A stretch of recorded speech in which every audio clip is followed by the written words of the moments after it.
I'm Susan Massey, and I'm here with Deborah Cox-Roush. Deborah is the chairwoman for the Hillsborough County Republican GOP. And thanks, Debbie, for giving us your time. And good to be here. Good, good. I'm glad.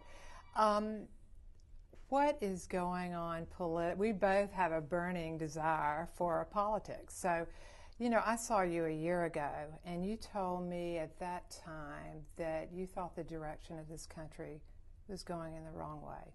Can you elaborate on that? Do you still feel that way? The direction of our country is still going in the wrong way. Okay. With the president's speech yesterday, our economy, you know, while I think you're seeing more people engaged and involved, which is going to help, I think. Mm-hmm. I think our country is in dire straits. Very disappointed in the president's speech yesterday. I thought it was more of a campaign speech.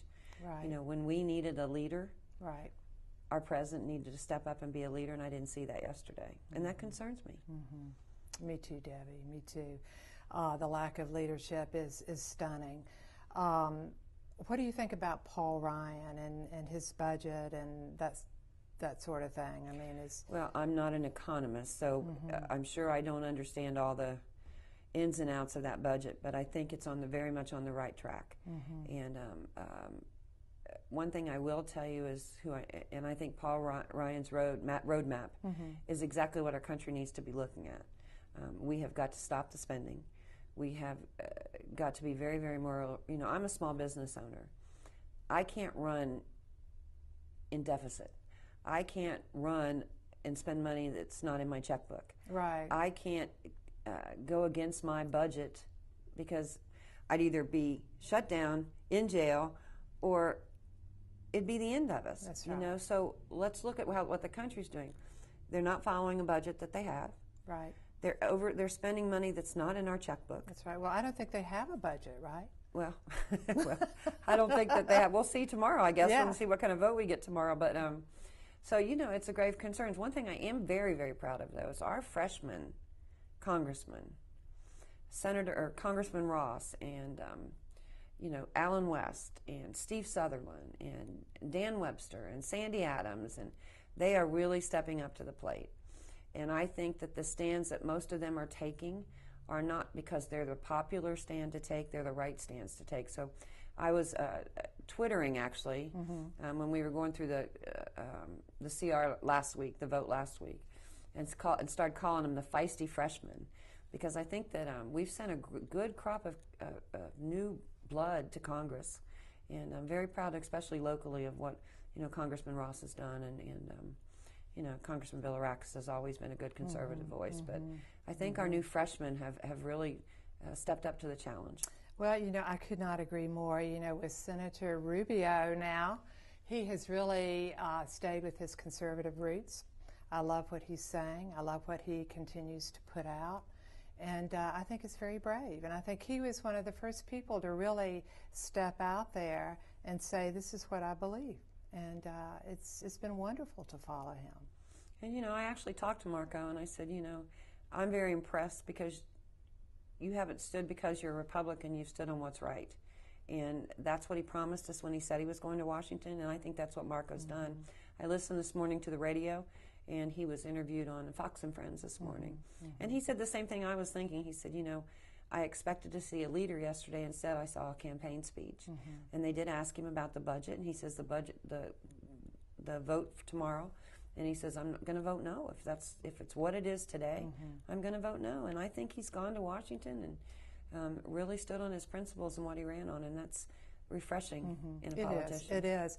And, you know, I love it. Being from Florida, I love that these people are from Florida. Alan West, he's another one that is really very principled, and I like that. Being ex-military, he's the guy, and he's taking it to Washington.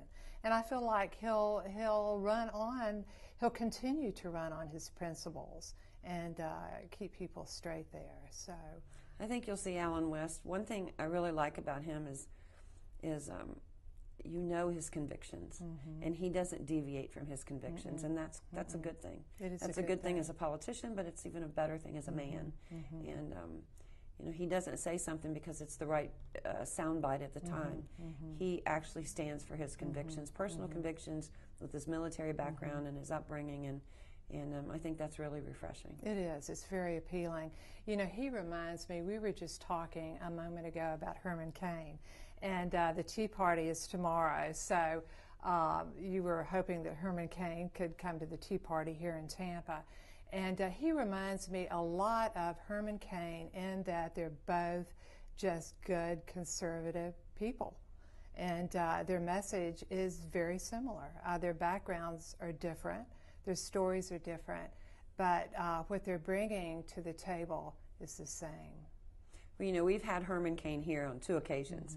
And actually, he spoke at the Southern Leadership Conference, and I just heard such great reviews about him. And so I called out of the blue and had him come speak at our summer dinner series. And a lot of people didn't know at that point who Herman Cain was. And I have to say this for the record: this is not an endorsement of any presidential candidate. Right. Let me be very clear on that, so it doesn't come back to But he came and spoke to us, and what a great conservative message. His story of overcoming his cancer, and he's not afraid to stand up. He's not afraid to stand up as a black Republican and spread his conservative message, which I'm not into identity politics. To me, that's not important. But I think it is very important in this day and age that we have someone that will really stand up for those conservative principles and values. And I think we've seen Herman Cain do that. He is at the Orlando Tea Party, and so is Marco tomorrow. And I was kind of hoping we might get him to sneak over to Tampa at the end of the day, so we'll see what happens. But that would be wonderful. But they've got a great lineup for the Tea Party tomorrow. And I hear constantly about, is the Tea Party dying, or the movement is not dying. And I think it's an ideology. I think to be called somebody that belongs to the Tea Party is a wide spectrum of folks. I went to the 9/12 March on Washington, which I've never marched on anything in my life. Me too, Debbie, me too. Yeah, and it was just a great experience because it was doctors and lawyers and plumbers and school teachers and, just American people that said they'd had enough. And I think that's what the Tea Party movement is about. People are all of a sudden saying, we've had enough. That's right. We've started to rerun some of those interviews that we did in Washington. And they're just wonderful, and the people are wonderful, and they're college kids. We have one girl on there that's just beautiful. She's young, and another guy that drove all the way from Santa Barbara, California, to go there and be there. And I think what people did is they took that and they went back home, and it's gone through this country. And I think what people are doing now is they're connecting. There's all these meetup groups. There's people that have joined the Hillsborough County GOP. There are people that are now following politics that didn't follow before. And they're going to tea parties now in their hometowns. Well, I think the American people are alive, and I think they are awake, and they're becoming engaged. But I still have very much a concern about apathy. We did, as a Republican Party, we did great on November 2nd. But I think Marco said it best. It was not so much as the Republicans won that day as that we were given a second chance. And so hopefully people that are watching this tape will take it to heart as sitting on your couch is not an option. Right. In Hillsborough County alone, we are under-registered by 60,000 voters. So we're going to have a huge push with voter registration and party switch. Statewide, 600,000 under. We're not a red state, and so. But the option is not staying home on your couch.